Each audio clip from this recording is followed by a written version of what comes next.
best Mafia movies of all time that you should check out. The Mafia has been a source of some of the best stories in film history for filmmakers. The drama, action, and moral dilemmas the characters face always keeps viewers on the edge of their seats wanting more. Welcome to DLP Movie, and let's count down our top 10 best Mafia movies of all time that you should check out.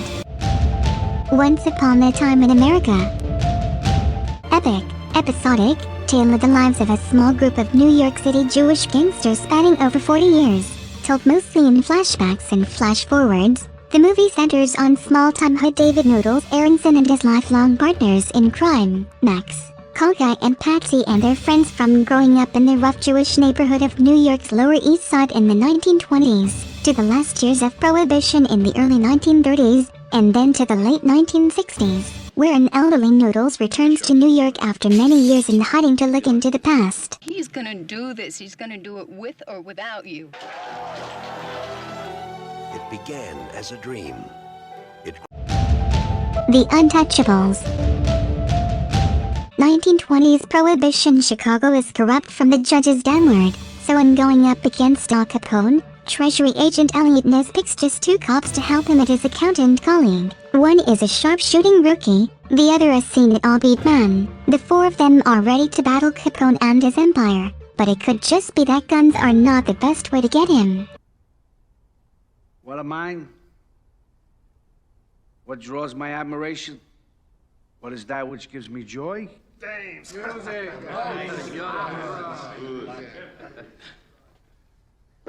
Baseball. It's a moment of quick, brutal improvisation, and it has an energy that's lacking during most of The Untouchables. Here is a movie about an era when law enforcement resembled gang warfare, but the movie seems more interested in the era than in the war. The Untouchables has great costumes, great sets, great cars, great guns, great locations, and a few shots that absolutely capture the Prohibition era. But it does not have a great script, great performances, or great direction. A Bronx Tale. Gangster Sonny is the big man in the Bronx neighborhood of an Italian small boy named Calogero. A shooting witnessed by the boy, nicknamed C, is the starting point of a lasting bond between the gangster and the boy. Father, bus driver Lorenzo, however, disapproves. C grows up under the wing of both men, torn between his own natural honesty and his fascination with Sonny. C's neighborhood cronies get involved in theft, use of guns, and racial fights. When C falls for an African-American girl, things don't get any easier. C's leap to manhood is marked by tragedy, but also by his recognition of the many faces of love. A Bronx Tale is a very funny movie sometimes, and very touching at other times. I first met Sonny in 1960. I was 9 years old.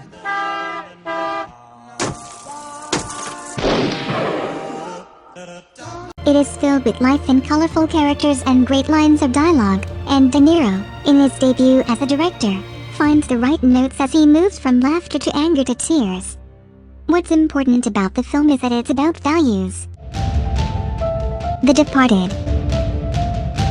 In South Boston, the state police force is waging war on Irish-American organized crime. Young undercover cop Billy Costigan is assigned to infiltrate the mob syndicate run by gangland chief Frank Costello. While Billy quickly gains Costello's confidence, Colin Sullivan, a hardened young criminal who has infiltrated the state police as an informer for the syndicate, is rising to a position of power in the Special Investigation Unit. Each man becomes deeply consumed by his double life, gathering information about the plans and counterplans of the operations he has penetrated. But when it becomes clear to both the mob and the police that there's a mole in their midst, Billy and Colin are suddenly in danger of being caught and exposed to the enemy, and each must race to uncover the identity of the other man in time to save himself, but is either willing to turn on the friends and comrades they've made during their long stints undercover. Real, man, smoke him out.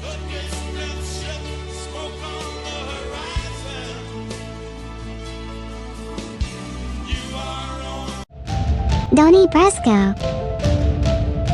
The movie is based on a true story that follows FBI agent Joe Pistone as he infiltrates the Mafia of New York, befriending lefty Ruggiero. Pistone, under the name Donnie Brasco, is able to embed himself in the Mafia faction led by Sonny Black. Ruggiero and Pistone become tight as the group goes about collecting money for the bosses. know what to do when you find that rat, right, left? Could be I found him already.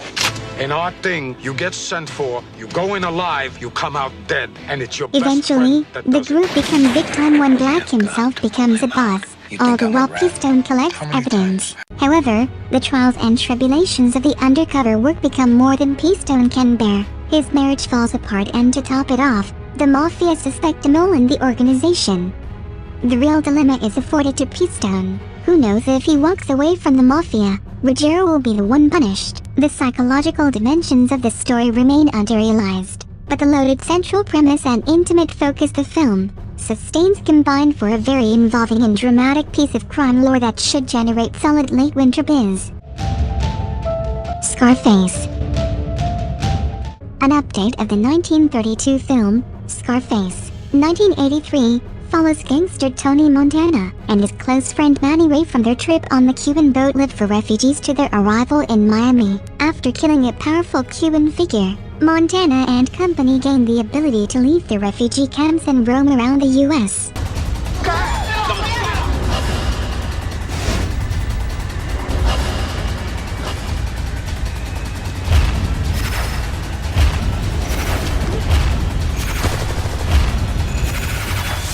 After unsuccessfully trying to make it legitimately in the country, Montana and Ray resort to selling cocaine to dealers around the world. Tony's rise is quick, but as he becomes more powerful, his enemies and his own paranoia begin to plague his empire. The interesting thing is the way Tony Montana stays in the memory, taking on the dimensions of a real, tortured person. Most thrillers use interchangeable characters, and most gangster movies are more interested in action and personality, but Scarface is one of those special movies, like The Godfather, that is willing to take a flawed, evil man and allow him to be human. Casino. This Martin Scorsese film depicts the Janus-like quality of Las Vegas. It has a glittering, glamorous face, as well as a brutal, cruel one. Ace Rothstein and Nicky Santoro, mobsters who move to Las Vegas to make their mark, live and work in this paradoxical world, seen through their eyes, each as a foil to the other. The details of mob involvement in the casinos of the 1970s and 80s are revealed. He's a loose cannon. You realize what you can do? You can get us all killed! You want to get rid of me? Here I am. Go ahead. Ace is the smooth operator of the Tangiers Casino, while Nicky is his boyhood friend and tough strongman, robbing and shaking down the locals. However, they each have a tragic flaw. Ace falls in love with a hustler, Ginger, and Nicky falls into an ever-deepening spiral of drugs and violence, in a place that breaks the rules. Maybe you can break some too.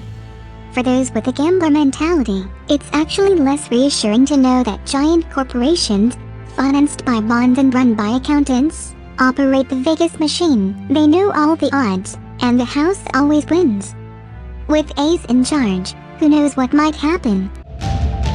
The Godfather Part 2. The Godfather Part 2 was a 1974 American crime drama film produced and directed by Francis Ford Coppola, partially based on Puzo's 1969 novel The Godfather. The film is both sequel and prequel to The Godfather 1972, presenting parallel dramas. One picks up the 1958 story of Michael Corleone, Pacino, the new dawn of the Corleone crime family, protecting the family business in the aftermath of an attempt on his life. The prequel covers the journey of his father, Vito Corleone, from his Sicilian childhood to the founding of his family enterprise in New York City. An Oscar winner for Best Picture, the film received widespread acclaim from critics, with some deeming it superior to the 1972 original. It is revolution in Havana. And Goodfellas. The lowly, blue-collar side of New York's Italian mafia is explored in this crime biopic of wise guy Henry Hill, as he makes his way from strapping young petty criminal, to big-time thief, to middle-aged cocaine addict and dealer. The film explores in detail the rules and traditions of organized crime. In a world that's powered by violence, on the streets where the violent have power, a new generation. Watching the rise and fall of Hill and his two counterparts, the slick jack of all trades criminal Jimmy Conway, and the brutish, intimidating Tommy DeVito. This true story realistically explores the core, blue-collar part of the mob. Goodfellas is about guilt more than anything else. But it is not a straightforward morality play, in which good is established and guilt is the appropriate reaction toward evil. No, the hero of this film feels guilty for not upholding the Mafia code, guilty of the sin of betrayal, and his punishment is banishment into the witness protection program, where nobody has a name and the head waiter certainly doesn't know it. The Godfather. The Godfather has to be number one because it is unparalleled in this genre, and virtually all others. Vito Corleone is the aging Don, head of the Corleone Mafia family. His youngest son Michael has returned from WWII just in time to see the wedding of Connie Corleone, Michael's sister, to Carlo Rizzi. All of Michael's family is involved with the Mafia, but Michael just wants to live a normal life. Drug dealer Virgil Sollozzo is looking for Mafia families to offer him protection in exchange for a profit of the drug money.